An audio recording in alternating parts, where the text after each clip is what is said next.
Welcome to episode 5 of the Old School Player of the Week. Up top here are me and Riley, Ian and Riley, the duo known as Productive Outs. On the bottom, at least on my screen, it's Marc Carig and Andy McCullough of The Athletic. How's it going, gentlemen? Hey, what's up, guys?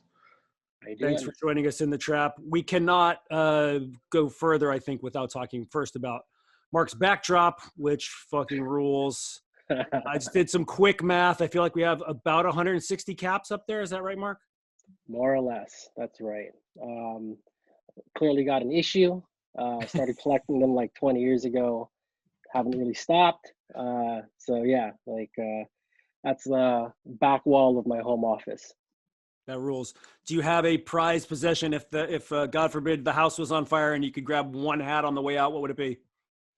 There's an LA Angels hat from 1961 with a silver halo on top behind me. So if I had to bail, that would probably be it. Yeah, it's pretty awesome. Is that monetary value, emotional value, some of each?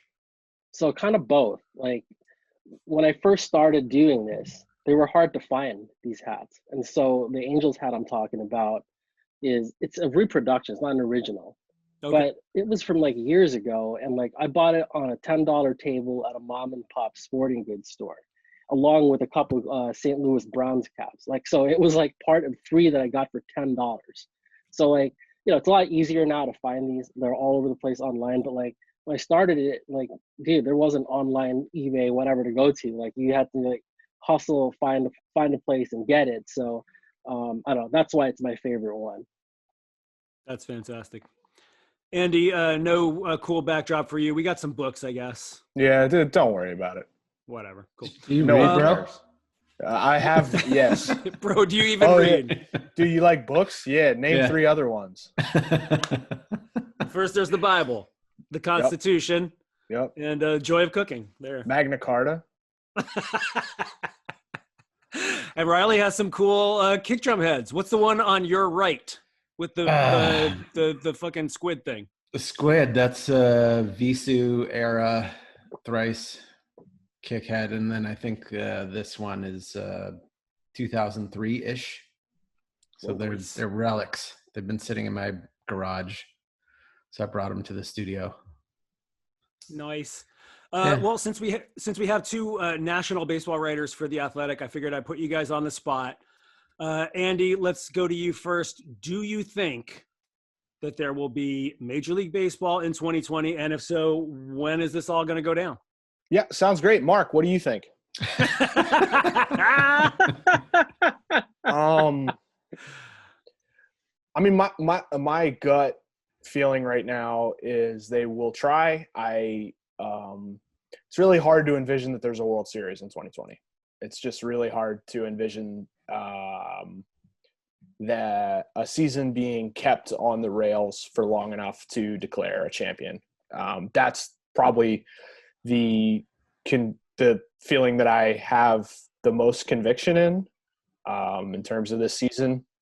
I think that the players are raising a lot of really obvious concerns right now, not just the financial stuff, but the health stuff, which has been something that I haven't heard a good answer to yet. I mean, there's 2 questions that I haven't heard an answer to yet, and I haven't seen reported. And, you know, we work with Ken Rosenthal, so if it was there, it would be reported. Is how do you get enough testing, and what happens when a player tests positive? And until those 2 questions are answered, it's just hard to really see a way to keep the season going. But I really hope I'm wrong. And frankly, first of all, I hope they answer those 2 questions in a safe and humane and responsible manner. And I hope I am wrong, and I hope there is a World Series this year. What if they put the World Series first and then played the shitty part of the season? That would be great if Rob Manfred just came out and said, all right, so we're playing a 7-game series between the Dodgers and the Yankees, and everyone enjoy. That'd be a good time. Marc, where's your head at with this? So I think I'm kind of in line with Andy on a lot of that. I'm skeptical that there's a season, just because every time I look at it, and I start to see what the actual issues are with it. Like it gets difficult to even process how they pull it off. Like I'll give you an example. Today, I was listening in on there's like a round table of some experts, okay, like logistical type people with ballparks and whatnot. And the conversation was, all right, how does the world proceed by opening parks during this pandemic, right? It was an hour-long thing. Half an hour of it was literally about how do you get inside and out of the ballpark safely? Like, how do you like scan people, do all that safely? Just literally just in and out in a safe manner. And it took half an hour of the hour, and there weren't any good answers at the end of it. All right. So that's literally just getting to the front door, through it, and back out in one piece. Mm-hmm. Yep. So it just feels like there's so many problems. It's like that movie, The Martian. You solve one problem, and you live to the next. They're like on step 3, if that, at this point. And so, you know, my skepticism isn't rooted in like the people that are trying to do this. I think they're doing a fine job. Like they're trying. I'm sure they're trying and giving it their best effort and whatever. And like, there's been a lot of talk about money and having to figure that out. 25 years, guys, they figured out the money. Like, I don't think that's what the issue is here. Like, Right. It might be painful and ugly and nasty, but they're going to figure out the money. All right. I think they're going to have a real hard time figuring out is how do you do it safely, humanely, responsibly. And I think that's where it gets really, really tough. There you have it. Thank you guys for both of your perspectives on that. That's awesome. Yeah, it sucks. It sucks. It sucks. Why don't we take the edge off by remembering some guys? What do you guys say? I do want to say up front something we can all agree on. I do want to say up front, and like like remembering guys is basically what it means to be a sports writer in 2020. Like that's all I do now is just remember guys. Be like, hey, remember Doc Ellis? Fuck Hey, yeah. you know, hey, remember Phil Hughes? Like you just like that's all you do now is just remember guys and write about them. And people love it because people love remembering guys. Yep. That's what we're here for. All right, let's get right into it. Andy, I think you're first up. Oh boy. It's gotta be an eagle. There's our lovely title slide. Did I go with Randall the eagle Cunningham. first? It's gotta be Not Ricky Randall Waters. Cunningham. I can for sure say that. I don't remember which card I went with first. It turns out that it is, in fact, not an eagle. All right. What the hell's this guy? I almost picked a similar card from Bob Person. No way. So I'm going to move us. We're going to go over here briefly. Oh, that's nice. It goes along the top. I don't know if you guys can see this, but I can. This is Andy's Old School Player of the Week. It's Robert Person. This is a 2001 Fleer Tradition. Really handsome card, especially for Fleer. Fleer is responsible for some of the uglier cards that we've looked at so far on the short lifetime of this series. This is a really handsome card. I don't know if it's based on something from their past, but I like the design a lot. And that's what stood out to it about it for me was that it was just an attractive Fleer card. What made you pick Bob Person? So I don't have a really extensive history of watching baseball in my youth. I played football and the Phillies were terrible. I grew up in Philadelphia. The Phillies were terrible when I was a kid. I never really watched them. So my like baseball watching didn't really start until like 2001, 2002, 2003. But I went with Robert Person because he personified, good usage there.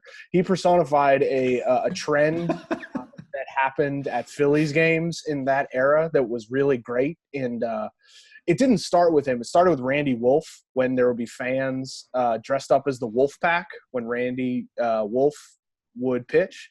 And that later expanded to have like Brett Myers' Militia and Jim Tomey's Homies and Burrell's Girls, the Padilla Flotilla, et cetera.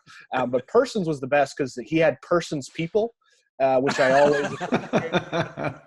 And so when I think about remembering baseball players, I think about Persons People. That's awesome. Randy Wolf, Riley's college teammate. Is that right, Riley? Yes, for a short while. What was the age disparity there? Was he like he was a freshman when I was a sophomore at Pepperdine, and he was unbelievable. I buy that. Unbelievable, yeah. What was unbelievable about him?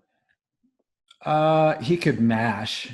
And he also had just a filthy slider and a filthy change. And he came in as a freshman, and we had all heard stories about how he had like pitched a perfect game in high school, and he's this total stud because he was from the area.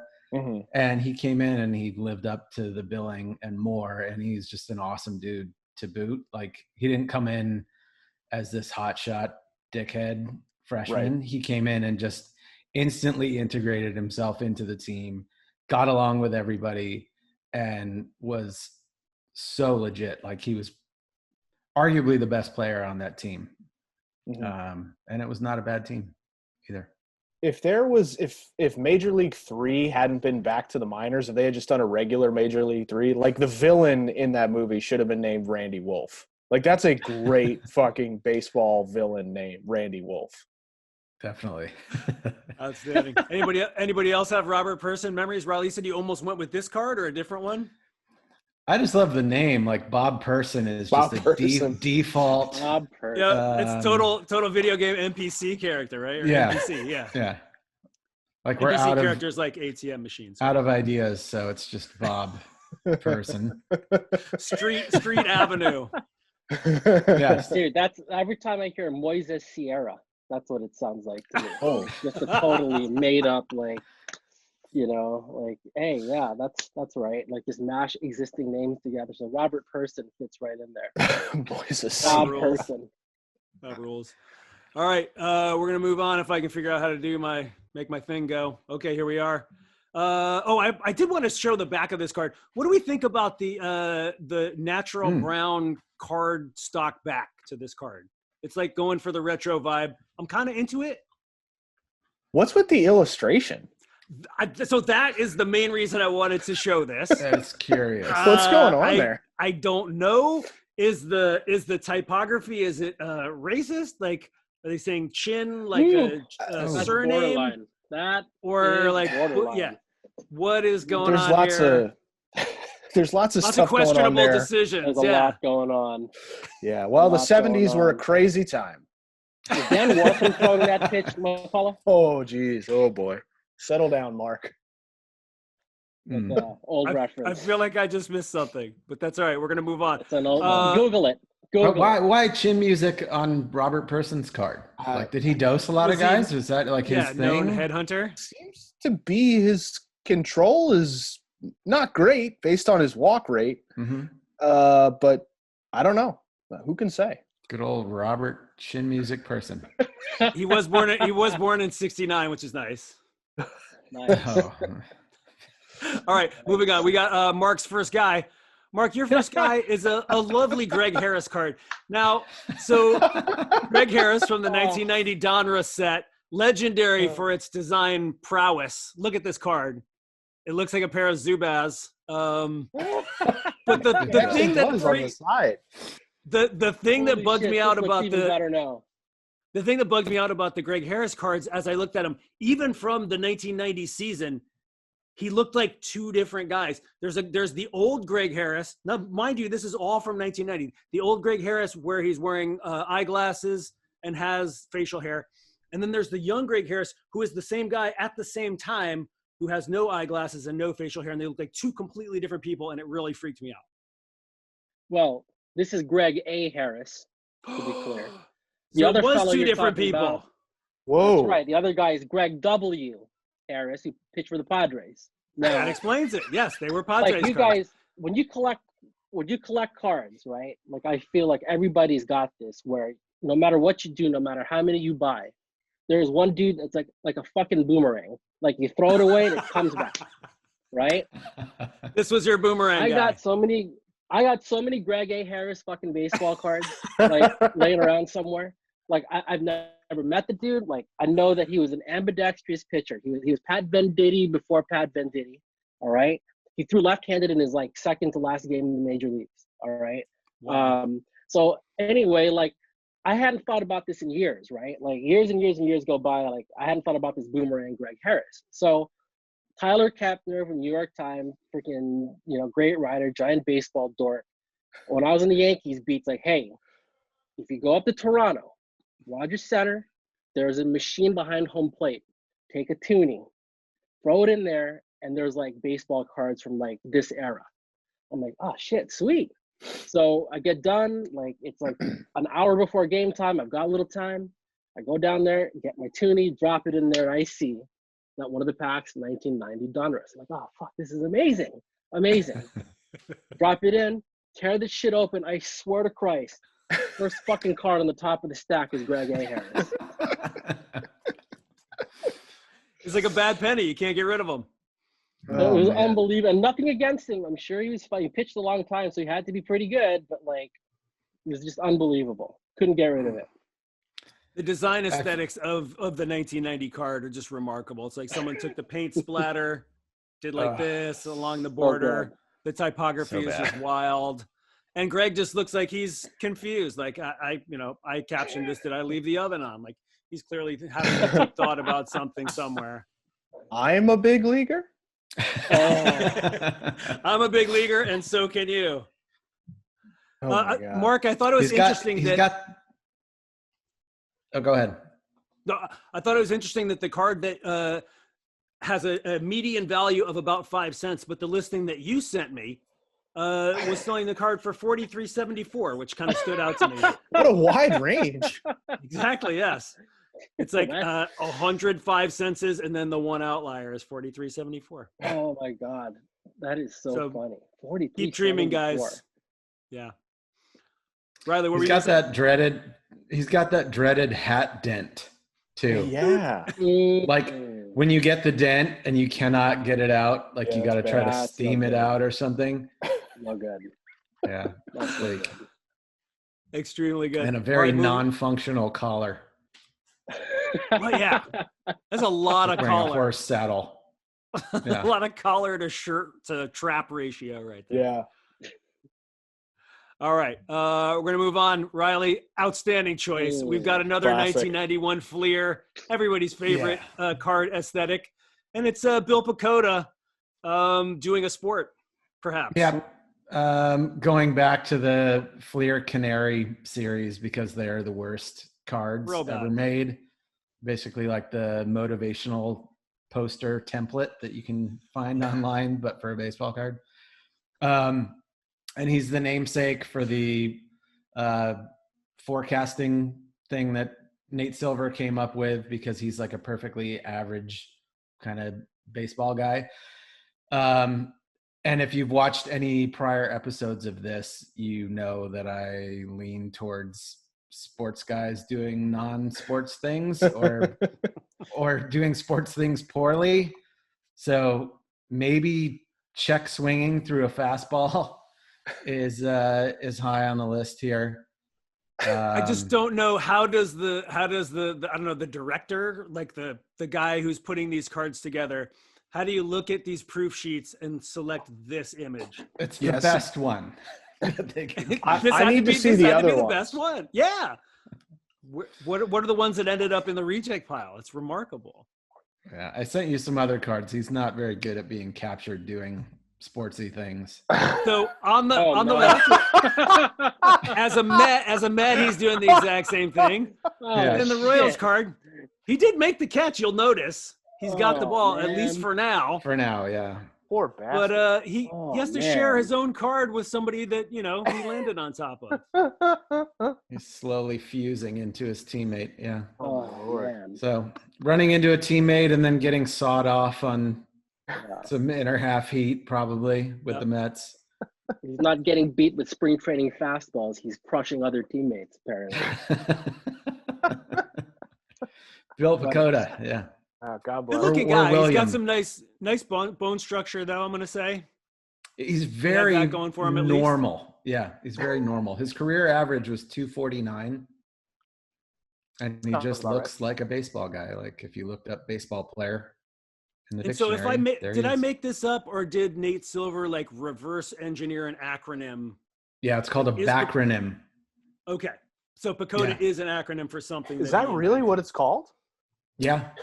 His projection, his according to model Wikipedia, is called Pacoda. All right. Yeah.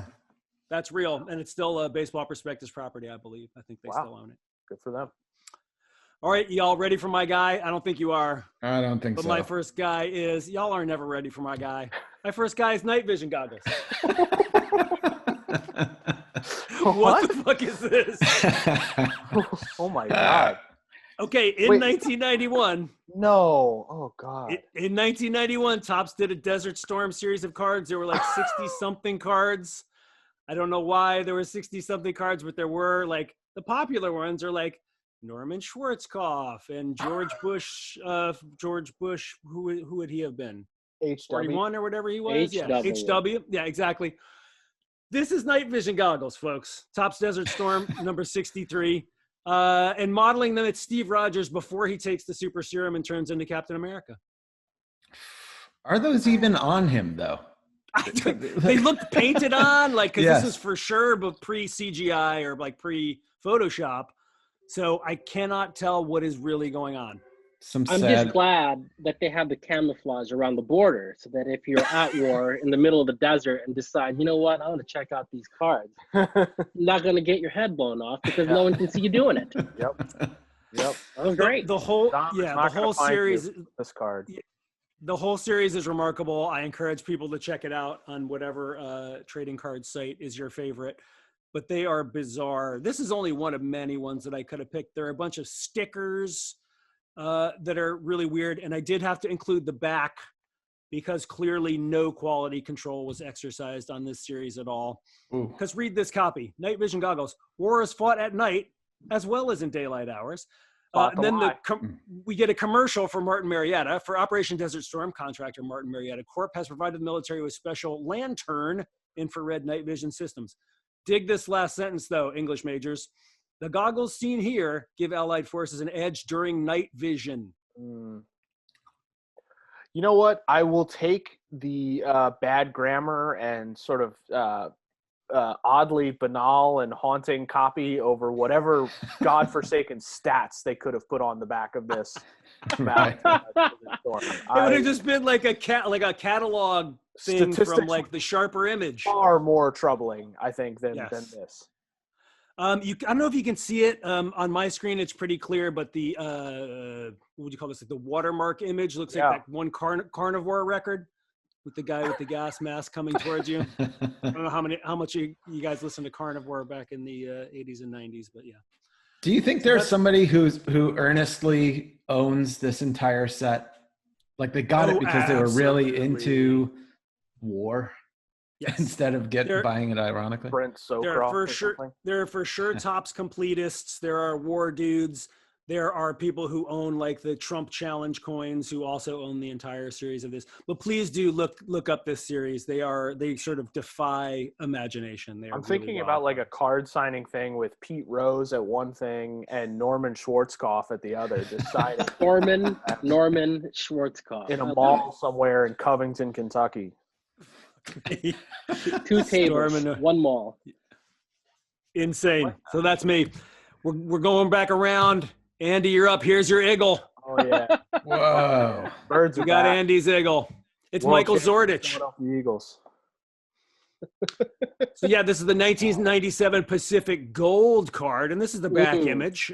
We've got the front image as well, but the thing that sticks out to me about this card is the design in general, but the topography, whatever that insane, like, I don't know, not quite Magic the Gathering, but like Dungeons and Dragons mid-90s typography happening. It's a lot. Yeah. Scorched Times New Roman. It's like papyrus sort of, but like with some Times New Roman mixed in. Yeah, it's a lot. Andy, I definitely had this card as a kid. I collected football cards, and I definitely had Mike Zordich. I think I had the same Greg Harris problem that Carig did with Jack Del Rio. I had so many fucking Jack Del Rio cards.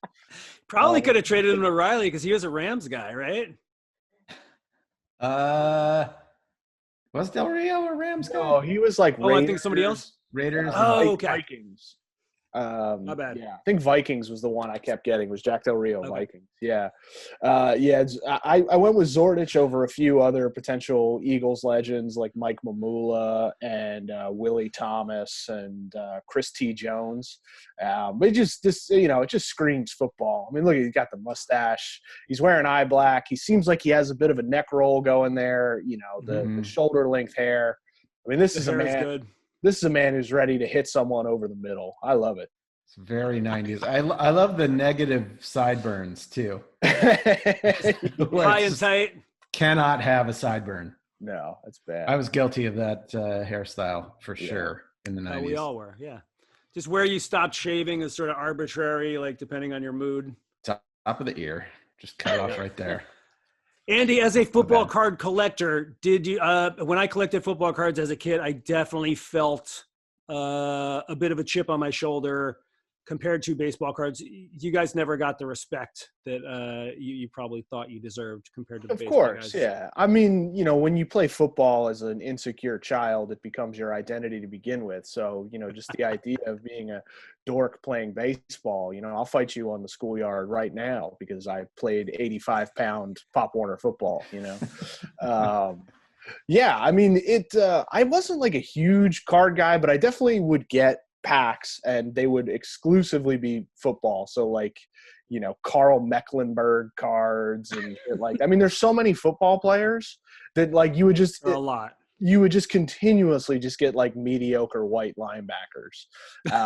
Like I never got like a Jerry Rice card or like a Michael Irvin card. It was always, the Carl Mecklenburgs and Jack Del Rios and Andy Harmons of the world. And just for the sake of completion, we've got the front of the card here. Oh yeah. Is he a safety? Yeah, he was a safety.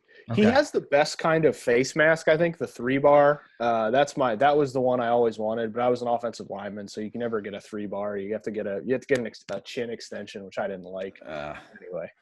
I remember those Newman gloves. I don't know if it was like exclusive to my high school or something, but those were like gold. You couldn't be a real football player unless you had those Newman gloves. Oh yeah. It was the dumbest shit. God, it was stupid. Stick 'em or no stick 'em. Yeah. He's wearing thigh pads and elbow pads, which makes him a total anachronism in modern football where no one wears pads at all except for helmets at this point. So that's nice. Brief jaunt into the past. Knee pads. God, what a pick, Andy. What a pick. Thank you. Going deep. Mark, who do you have for your second guy? There you go. Kevin Moss. Oh, you got the Homer Yankees pick. Mm-hmm. So like, here's the thing. Like, I grew up in the East Bay, and so here's Kevin Moss. Like, everybody. Castro Valley boy.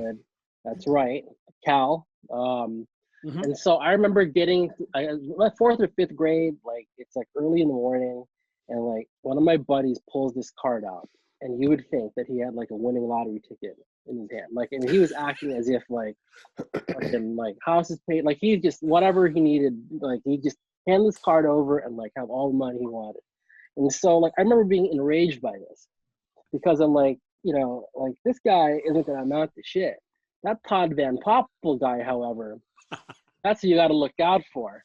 All right. Like, so this must have been like 91 or something like that. So I was wrong too. But anyway, like, I don't know. I like the Upper Deck cards. They always look so good to me. Like they looked so much better. They felt so much better. They had a little hologram in the back. And I just remember Kevin Moss because like that was just, like I guess that's sort of the period where prospect hype and like, rookies and like the idea of some kids showing up and like being really good, like because of ESPN, because there's more magazines, there's more people like share this, like you end up talking about it more. And like I just remember my buddy like talking so much shit about how great Kevin Moss was and me being like totally enraged by it in like 5th grade or something. So that's why this is the card. So I agree that Upper Deck sort of raised the bar for what a card could be. I do have some issues with the back of this card though. And you'll see that the overall characteristic of this card is the voice immodulation disorder character that Will Ferrell would do on Saturday Night Live Weekend Update. Oh, yeah. It was another good year for the Moss brothers and the Yankee organization. Wow. Older brother Jason hit 2-9. Like the whole thing is in all caps, like it's yelling at you. Yeah. And the way that it's justified, like went crazy with the bat before a knee injury shortened his season. The whole design of the back is like they clearly like spent all their money on the front. Oh shit, fuck. Oh no, god damn it. Oh No, no. go back. Oh. Abort. Spoiler alert. They spent all the money on the front, and the hologram and the little design, and then like nothing on the back. 'Cause the back is just ghastly. I'm shocked at that because what was cool about Upper Deck cards is that when you flip them over, you got a second picture. So like, I think this is sort of unusual because it was a rookie card, but like, right? Because like there's one where maybe I'm wrong, but like my memory is that there's, and you like this, there's a Rick Honeycutt card from this set. Oh yeah. And the front of it is him like, you know, throwing a ball, but the back it's like these like total Zach Morris giant sunglasses like Jose Canseco would wear, I guess, right? And like, and it's Honeycutt just signing and like looking like a hard ass as he was doing it, because like he's got to be a baseball player, right? But like it's like just see the shades. It's like the shades, his jersey, and kind of this scowl on his face. And that was the back picture for Rick Honeycutt's card. Like maybe it was this set or the next year, but like the point is Upper Deck, one of the things that was so cool is that you got a second image. So I'm actually shocked that there's like copy here, because that was always a picture. Is it this one of him signing, you guys? Is that it, Mark? That's Wow. it. Whoa. Rick Honeycutt signing. Rick Honeycutt, born in Chattanooga, Tennessee. That's the other thing. I remember like looking at the backs and remembering where these guys were born for some reason. Like, anyway, yeah, that was the card. Was there a back image of that? No, you can't see. You had it on your phone. It's tough to come up with it on the phone. All but, right. So it was I the front image. I've got I think that might be the front. Yeah. I've got a really dumb concept here. So Mas means more in Spanish. To live Mas. More is a last name, but it's spelled with an extra O. Ooh. Mas is spelled M-A-S, but this has an extra A. What's happening? I think we're living in a simulation. Is Rudy Ray Moss was actually the Human Tornado's name? Is that what we're going to go I with? don't know. I don't know what I'm talking about. I don't know. All right. I already spoiled the next one, Riley. I apologize for That's okay. blowing it. Technical difficulties on my end. But here we are. It's the 1997. Oh, I didn't even see that. It's 1997 yeah. Go ahead. Skybox Metal Universe number 8. Some guy named Cal Ripken Jr. being attacked by a giant Godzilla. Is that Godzilla? I think so. Literally have no idea. 97 is when the movie came out, right? But it's definitely not Godzilla. This is like some kind of goblin thing, I feel like. It's very human handish, but green. It's just a goblin thing. It's definitely not Godzilla because like here's the back. What? They wanted to make it look like a video game. He's about to be attacked by Godzilla. From the front. You're right. Maybe they meant that image for the front because that would make a lot more sense. Yes. So Kevin Costner's coming to fight me. Yeah. This is just a terrible series of cards. This is the worst. What were they thinking? But the Metal Universe cards were metallic looking and they all had this kind of like goblin or what the fuck? Yeah. Like supervillain attacking baseball players. And it also extended to basketball and football. They dipped into that world too, but it's just it the same goblin? This? No, different. Oh, there's like a metallic octopus attacking like I don't know. Kevin Moss. It's like the cabin in the woods unleashed on the sports world, basically. Like that scene where they let all the monsters out of the elevator or something. Yes. Yeah. Unicorns are going through and stabbing people on their horns. Like crushing John Elway and Karl Malone and Cal Ripken Jr. for unknown reasons. I wish Greg Harris pitched in 1997 because I'd love to see what animal was chasing him. It's a merman. A merman versus Greg A. Harris. The Greg Harris card is just you, Carig, in 97. Just teenage Carig with a bowl cut looking at him. Just bowl cut and an ill-fitting NWO t-shirt. I'm curious about something. All right, we do have to spend some more time on the back of this card. I know we've glanced at it briefly. Fuck? But the photo is insane. The typography, they were clearly going for like a video game thing. Kids love those video games, right? So what if we tried to make the card look like a video game? And then I know you guys can't see it because the print is awfully small, but you have down here credits for pencils and CGI. And those are they needed 2 men for this job. Yeah. Folks, that's not what CGI is. I hate to break it to you, that's not CGI. Everything about this card is just bizarre. It's like a Doom video game, but I like how they have it circled too. They have the games played circled, right? Just making very clear, like in case you didn't know anything about Cal Ripken, is he plays most games. Right. And a lot of them consecutively. Even though this is from 97, it kind of looks like modern day Fox football graphics, like with the stupid dancing robot. Yeah, I'm expecting the robot to come in from out of frame and throw a football, do a little dance, like a football. Yeah. Just the 90s were just real bad. We were listening to Korn and wearing Jinkos and buying these cards. Oh yeah. It's just a bad scene, y'all. All right. Again, I get to go last, so I get to, go last. So here we have Barry Bonds. Oh yeah. Anybody have this one in their possession? The 1987 Donruss number 163 Barry Bonds card. Is that? I forget who this. Johnny Ray, I think. It is Johnny Ray. Okay. Yeah. Okay, that's not Barry Bonds, right? It is certainly not Barry Bonds. Okay, I was really confused. No, this is a famous error card. And, I think just somebody in the Donruss office. So embarrassing. Oh, my God. Yeah, it's pretty bad. I mean, we had the C-3PO Dong card on an earlier incarnation of the show. I think this one's worse. Just, like all brothers look the same, especially if they hit left-handed. I think Johnny Ray was a switch hitter, but he's wearing the left-handed hitting right ear flap cap in this one. So yeah, whoever was doing quality control that day absolutely fell down on the job. Wow. And this was Barry's rookie season, I want to say. Was he a rookie in 87? I thought 86. Yeah, okay. That sounds more right. Maybe first full year then. Yeah. And Johnny Ray was much older. Right. And bore no resemblance other than to sometimes hitting left-handed and having a dark complexion. Isn't that just like a wonderful thing when you get you've been in the big leagues for a year and they give you your card and you're just like, wow, this is incredibly racist. Thank you.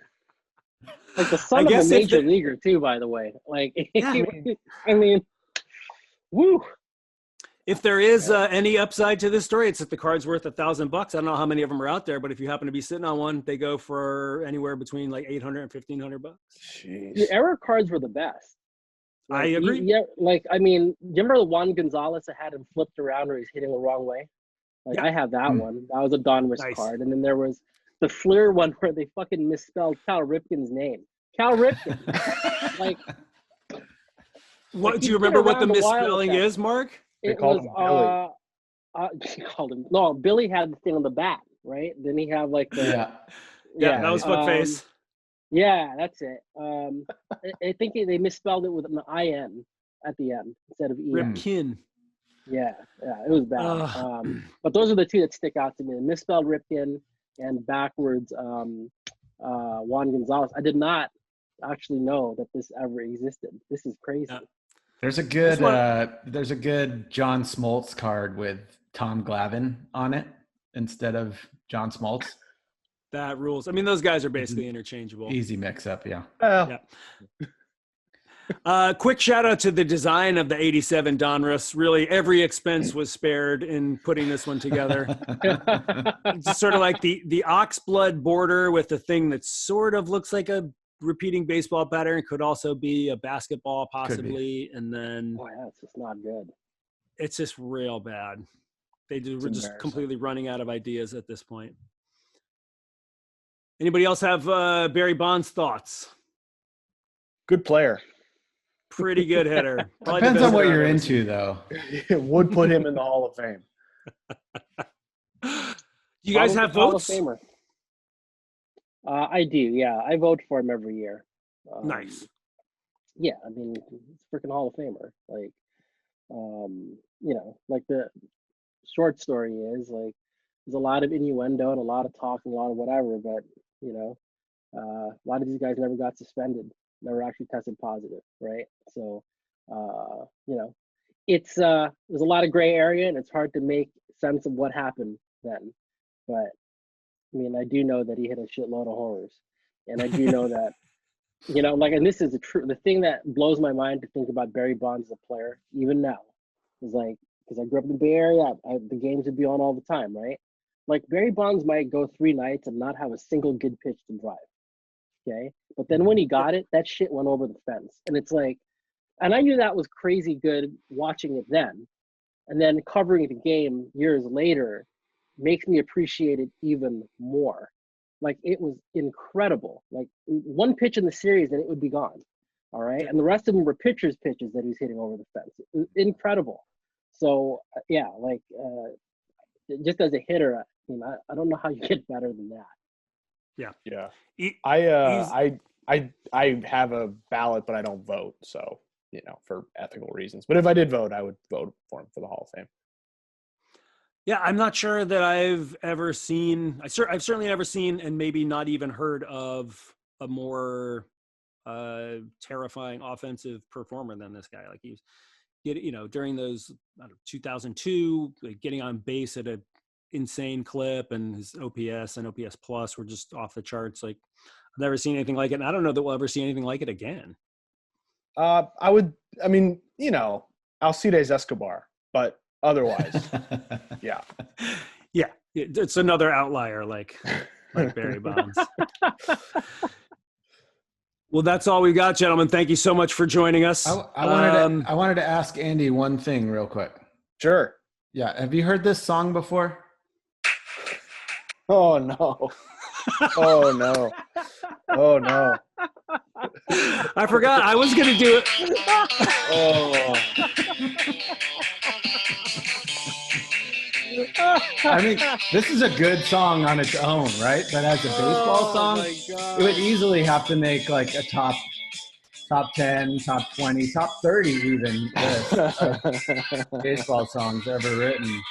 So apparently, not apparently, but like Poznanski wrote something this week that kind of took a shot at center field, and the comment section just went crazy again. Like, just people asking, like, why does the Athletic hate center field so much? It sucks. It's bots. It's not a good song, man. Oh, it's bad. Here we go. Double down. It's not a good. I feel like somehow this is gonna become like my legacy in journalism. When, like, first of all, I wasn't even the first fucking byline on this story. Okay, Rustin Dodd, have him on your show, and he can take half the blame for this. I don't know. I think Riley, your idea to do a separate post that is the worst baseball songs of all time, and it's just center field and Take Me Out to the Ball Game, would have played really well with the readers. But we do have a sports and music blitz coming up in a couple weeks on theathletic.com. So there'll be a lot of stories about sports and music. I'm actually working on something that I'm very excited about involving Hulk Hogan. So it should be fun. Whoa. Nice. Wow. Yeah. Are you going to, like, not put him on the list of most influential wrestlers of all time? I'm going to try and not get the site sued into bankruptcy when writing about Hulk Hogan. That's my number one goal. Yeah, well, I made a mistake of making a Hulk Hogan reference when we had Roth and McGarry on the show last week. That went over like a lead balloon. Oh, no. What? I wasn't thinking. It never even entered my mind. Oh, no. I know. Yeah, well, good times. Still smarts, yeah, good times. Well, yeah, when it puts your site out of, close to out of business, and it's not great. All right. So Marc Carig, Andy McCullough, both of theathletic.com. Folks should read your stuff. I'm excited to read this baseball and music thing, or sports and music thing that's coming up. Are there any promos running right now? You guys always seem to have a promo or two going on, so that people can get into the Athletic. Do we? We might. I don't know. I think so. Yeah, I mean, a you have money and you can afford it, like subscribe to The Athletic. It's I know it's a tough time for everyone. So like but it's a good site. There's lots of good stories on there about baseball and whatever the other sports are, If you like sports and you like reading about sports, you will find something on the site you enjoy every single day. It's a good site. There's good stories on it. It's a fun distraction. Like the staff, I think, has done a nice job getting creative, and like, everyone knows like this is not ideally what people want to be writing, but I think a lot of people on the staff have made the best out of it because the stories have been really funny and really good, and I think they're worth the time. So check it out. Yeah. There's Ken Rosenthal too, if you want to read about what's going on with the discussions and, not tear your hair out. I think Ken's done a really good job. So, yeah. Awesome. Thank you guys so much for joining us. Be well, stay safe, and enjoy remembering guys. Everybody. Take care. See ya.